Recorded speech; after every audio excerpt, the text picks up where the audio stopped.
Arthur Huntingdon is starting to show his true colors vividly. So he and Helen are in London for a trip after they made up after their quarrel, and we're having a splendid time, although Helen admits that she found it quite fatiguing with the fast pace of it all, and that she was required to be decked out in brilliant clothes and the latest of fashion, where she likes to dress more plainly and modestly. But then when it was time to go home, Helen said, "Oh, great, yeah, I'd love to go home." And Arthur said, "Listen, I'll send you on in advance, and I will be coming 1 week later." And Helen said, "Oh, no, no, I want to stay with you." He's like, "No, dear, my dear, I have business to attend to." "How could I attend to business if you're here? Why, I'll just want to be with you all the time." And she says, "No, I won't hear of it. I'll make sure you go and do your business, and we'll see each other in the evenings." He says, "Oh, no, no, my dear, I won't have it that way." So he accompanies her back to her home, and off he goes back to London. Stays away. He's supposed to be back by the end of the week. Stays away for about 2.5 months. She's very upset about all of this. He finally comes home. She forgives him. He's gaslighting the whole way. He says he's selling a piece of property, but won't give any details. Then they have Lord Lowborough and Lady Annabella, who he's married, coming to visit for the hunting time. And Arthur and Annabella are flirting with each other all the time. They do that especially to goad their respective spouses. To top it off, Millicent Hargrave, Helen's good friend, is talked into, kind of forced almost, to marry Hattersley, which is another of the merry gang of friends of Arthur Huntingdon. Poor Millicent is kind of strong-armed by both her mother and her would-be husband, Hattersley. So she has no say in the matter, and she marries the guy. Let's read on further with chapters 27 and 28 today. Chapter 27, A Misdemeanour. October 9th. While the gentlemen are ranging in the woods and Lady Lowborough is busy writing her letters, I will return to my chronicle for the purpose of recording sayings and doings, the last of the kind I hope I shall ever have cause to describe. It was on the night of the 4th, a little after tea, that Annabella had been singing and playing, with Arthur as usual at her side, and she had ended her song. But still she sat at the instrument, and he stood leaning on the back of her chair, conversing in scarcely audible tones, with his face in very close proximity with hers. I looked at Lord Lowborough. He was at the other end of the room, talking with Messrs. Hargraves and Grimsby, but I saw him dart toward his lady and his host a quick, impatient glance, expressive of intense disquietude, at which Grimsby smiled. Determined to interrupt the tete-a-tete, I rose and, selecting a piece of music from the music stand, stepped up to the piano, intending to ask the lady to play it. But I stood transfixed and speechless on seeing her seated there, listening with what seemed an exultant smile on her flushed face to his soft murmurings, with her hand quietly surrendered to his clasp. The blood rushed first to my heart and then to my head, for there was more than this. Almost at the moment of my approach, he cast a hurried glance over his shoulder toward the other occupants of the room, and then ardently pressed the unresisting hand to his lips. On raising his eyes, he beheld me and dropped them again, confounded and dismayed. She saw me too, and confronted me with a look of hard defiance. I laid the music on the piano and retired. I felt ill, but I did not leave the room. Happily, it was getting late, and could not be long before the company dispersed. I went to the fire and leant my head against the chimney-piece. In a minute or two, someone asked me if I felt unwell. I did not answer. Indeed, at the time I knew not what was said, but I mechanically looked up and saw Mr. Hargraves standing beside me on the rug. "Shall I get you a glass of wine?" said he. "No, thank you," I replied, and turning from him, I looked round. Lady Lowborough was beside her husband, bending over him as he sat with her hand on his shoulder, softly talking and smiling in his face. and Arthur was at the table turning over a book of engravings. I seated myself in the nearest chair, and Mr. Hargrave, finding his services were not desired, judiciously withdrew. Shortly after the company broke up, as the guests were retiring to their rooms, Arthur approached me, smiling with the utmost assurance. "Are you very angry, Helen?" murmured he. "This is no jest, Arthur," said I seriously, but as calmly as I could, "unless you think it is a jest to lose my affection forever." "What! So bitter?" he exclaimed, laughingly clasping my hand between both of his, but I snatched it away, in indignation, almost in disgust, for he was obviously affected with wine.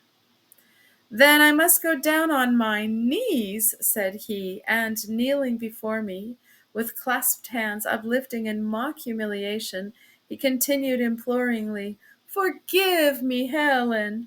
Dear Helen, forgive me, and I'll never do it again." And burying his face in his handkerchief, he affected to sob aloud. Leaving him thus employed, I took my candle, and slipping quietly from the room, hastened upstairs as fast as I could. But he soon discovered that I had left him, and rushing up after me, caught me in his arms just as I had entered the chamber, and was about to shut the door on his face.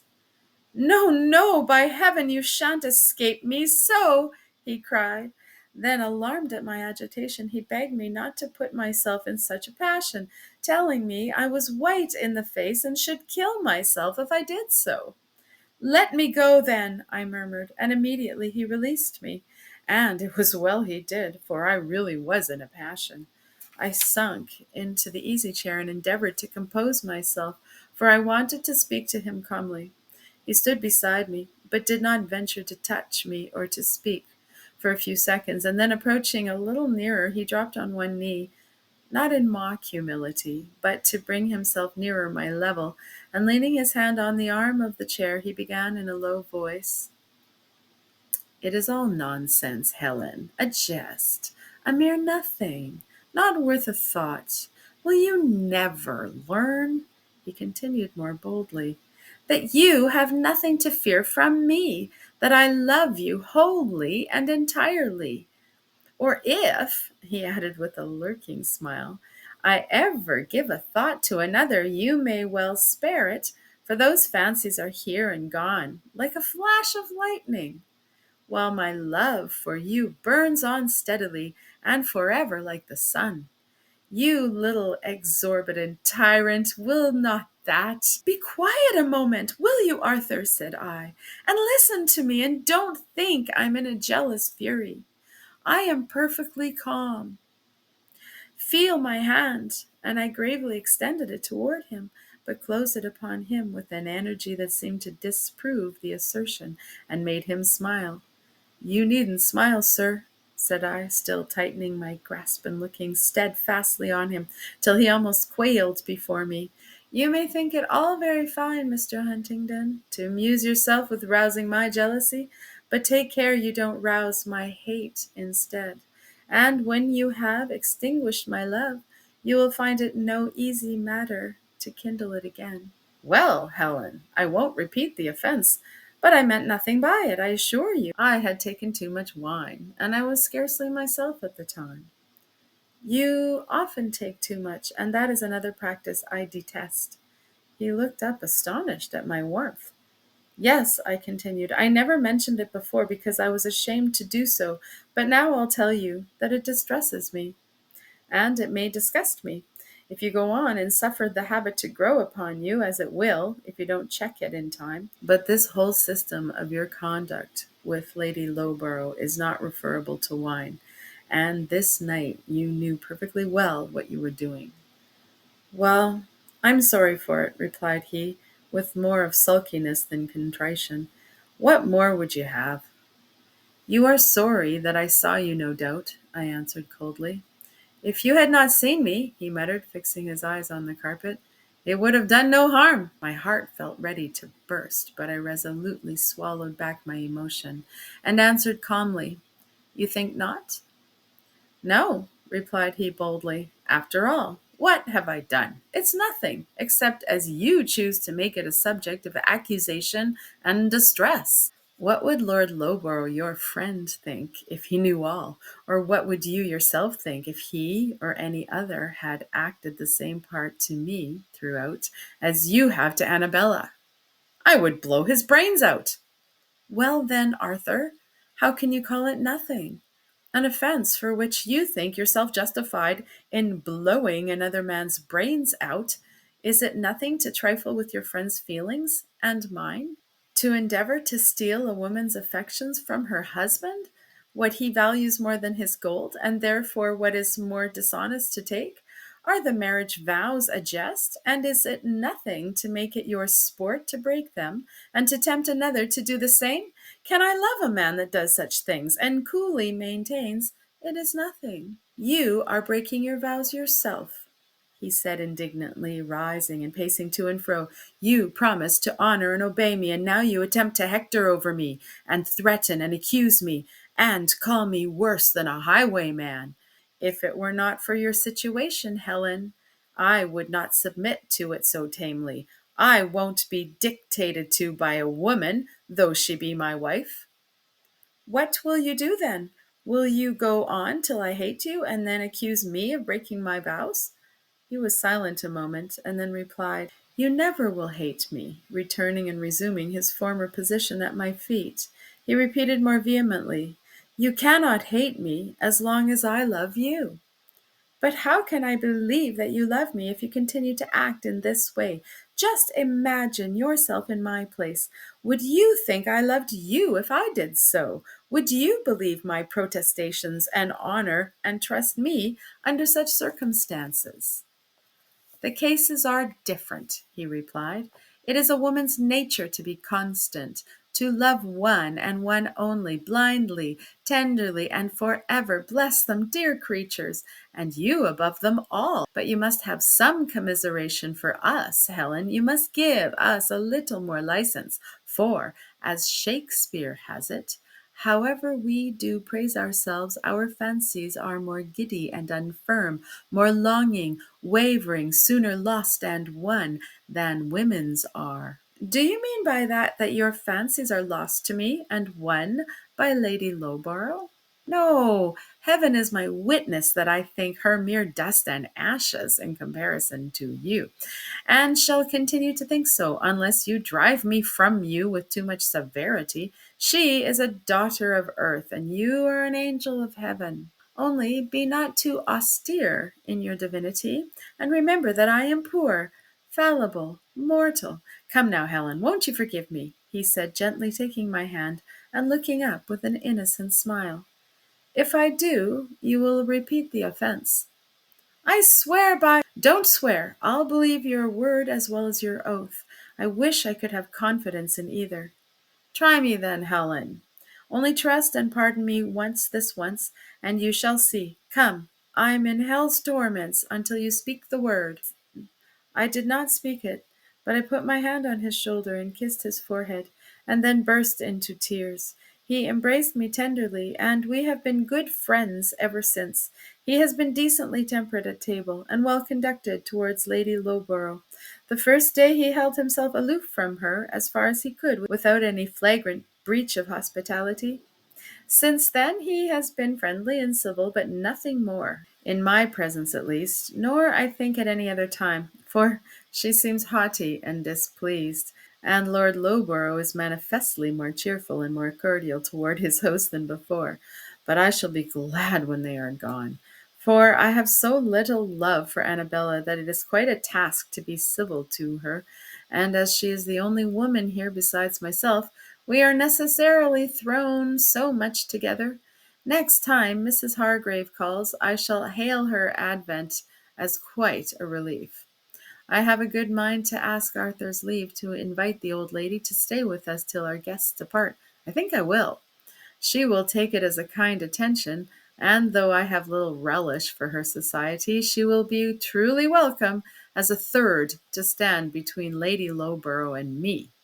The first time the latter and I were alone together after that unhappy evening was an hour or two after breakfast on the following day, when the gentlemen were gone out after the usual time spent in the writing of letters, the reading of newspapers, and desultory conversation. We sat silent for 2 or 3 minutes. She was busy with her work, and I was running over the columns of a paper from which I had extracted all the pith some 20 minutes before.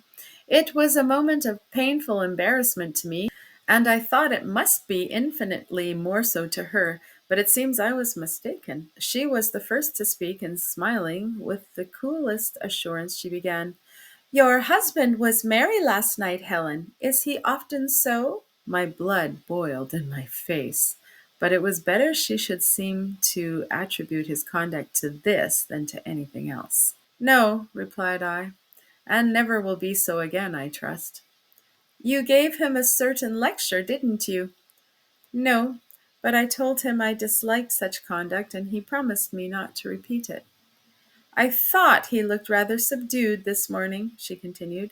"And you, Helen, you've been weeping, I see. That's our grand resource, you know.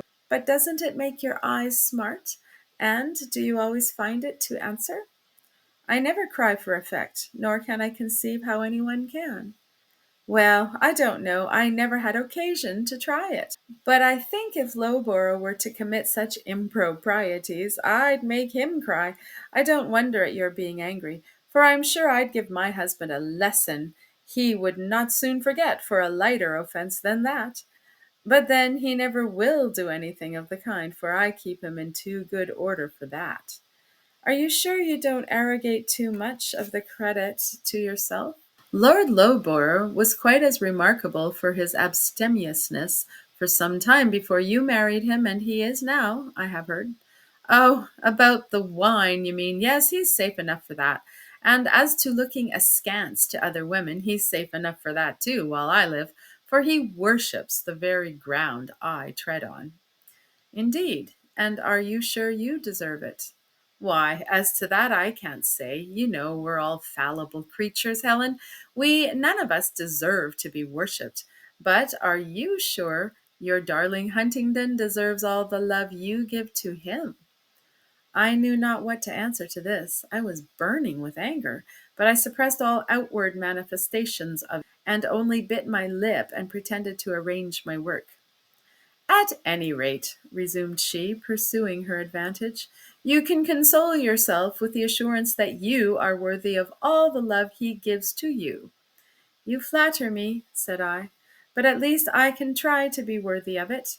And then I turned the conversation. End of chapter 27. Chapter 28. Parental Feelings. December 25th. Last Christmas I was a bride, with a heart overflowing with present bliss, and full of ardent hopes for the future, though not unmingled with foreboding fears. Now I am a wife. My bliss is sobered, but not destroyed. My hopes diminished, but not departed. My fears increased, but not yet thoroughly confirmed. And thank heaven, I am a mother too. God has sent me a soul to educate for heaven, and given me a new and calmer bliss and stronger hopes to comfort me. But where hope rises, fear must lurk behind. And when I clasp my little darling to my breast, or hang over his slumbers with unutterable delight, and a world of hope within my heart, one of two thoughts is ever at hand to check my swelling bliss. The one, he may be taken from me, and the other, he may live to curse his own existence. In the first I have this consolation, that the bud, though plucked, would not be withered, only transplanted to a fitter soil, to ripen and blow beneath a brighter sun, and though I might not cherish and watch my child's unfolding intellect, he would be snatched away from all the suffering and sins of earth, and my understanding tells me this would be no great evil, but my heart shrinks from this contemplation of such a possibility, and whispers I could not bear to see him die, and relinquish to the cold and cruel grave this cherished form, now warm with tender life, flesh of my flesh, and shrine of that pure spark which it should be my life's sweet labor to keep unsullied from the world. and ardently implores that heaven would spare him still to be my comfort and my joy, and me to be his shield, instructor, friend, to guide him along the perilous path of youth and train him to be God's servant, while on earth a blessed and honored saint in heaven. But in the other case, if he should live to disappoint my hopes and frustrate all my efforts, to be a slave of sin, the victim of vice and misery, accursed to others and to himself, eternal Father, if thou beholdest such a life before him, tear him from me now, in spite of all my anguish, and take him from my bosom to thine own, while he is yet a guileless, unpolluted lamb. My little Arthur, there you lie in sweet unconscious slumber, the tiny epitome of your father, but stainless yet, as that pure snow newly fallen from heaven. God shield thee from his errors. How will I watch and toil to guard thee from them? He wakes, his tiny arms are stretched toward me, his eyes unclosed, they meet my gaze, but will not answer it. Little angel, you do not know me, you cannot think of me or love me yet, and yet how fervently my heart is knit to yours, how grateful I am for all the joy you give me. Would that your father could share it with me, that he could feel my love, my hope, and take an equal part in my resolves and projects for the future. Nay, if he could but sympathize in half my views, and share one half my feelings, it would be indeed a blessing to both himself and me. It would elevate and purify his mind, and bind him closer to his home and me. Perhaps he will feel awakening interest and affection for his child as it grows older. At present, he is pleased with the acquisition, and hopes it will become a fine boy and a worthy heir, and that is nearly all I can say. At first it was a thing to wonder and laugh at, not to touch.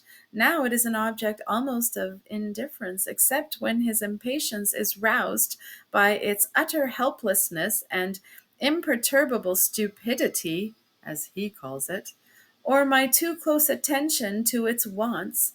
He frequently comes and sits beside me while I am busied with my maternal cares.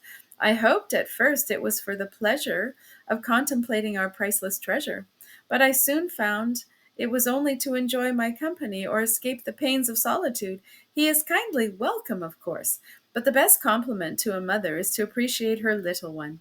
He shocked me very much on one occasion. It was about a fortnight after the birth of our son, and he was with me in the nursery. We had neither of us spoken for some time.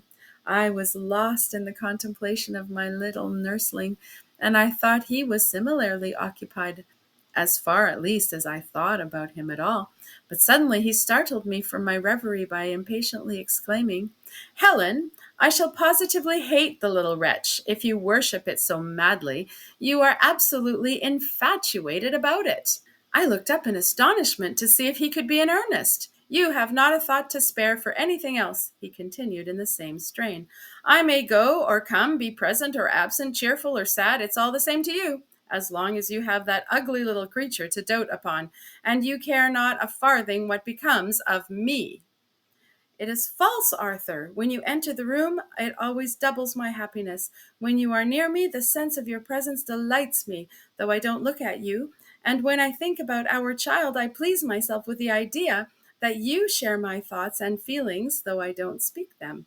How the devil can I waste my thoughts and feelings on a little worthless idiot like that?" "It is your own son, Arthur. Or, if that consideration has no weight with you, it is mine, and you ought to respect my feelings." "Well, don't be cross. It was only a slip of the tongue," pleaded he. "My little fellow is well enough, only I can't worship him as you do." "You shall nurse him for me as a punishment," said I, rising to put my baby in his father's arms. "Oh, no, Helen, don't," cried he, in real disquietude. "I will. You'll love him better when you feel the little creature in your arms." I deposited the precious burden in his hands, and retreated to the other side of the room, laughing at the ludicrous, half-embarrassed air with which he sat, holding it at arm's length, and looking upon it as if it were some curious being of quite a different species to himself. "Come, take it, Helen, take it," he cried at length. "I shall drop it if you don't." Compassionating his distress, or rather the child's unsafe position, I relieved him of the charge. "Kiss it, Arthur, do. You've never kissed it yet," said I, kneeling and presenting it before him. "I would rather kiss its mother," replied he, embracing me. "There now, won't that do as well?" I resumed my seat in the easy chair and gave my little one a shower of gentle kisses to make up for its other parent's refusal. "There goes," cried the jealous father. "That's more in 1 minute lavished on that little senseless, thankless oyster than you have given me 3 weeks past. Come here, then, you insatiable monopolist, and you shall have as many as you like, incorrigible and undeserving as you are. There now, won't that suffice? I have a good mind never to give you another till you have learnt to love my baby as a father should." I like the little devil. "Arthur!" "Well, the little angel well enough," and he pinched its delicate little nose to prove his affection. "Only I can't love it. What is there to love? It can't love me, or you either. It can't understand a single word you say to it, or feel one spark of gratitude for all your kindness. Wait till it can show some little affection for me, and then I shall see about loving it. At present, it is nothing more than a little selfish, senseless sensualist, and if you see anything adorable in it, it's all very well. I only wonder how you can." "If you were less selfish yourself, Arthur, you would not regard it in that light." "Possibly not, love. But so it is. There's no help for it." End of chapter 28.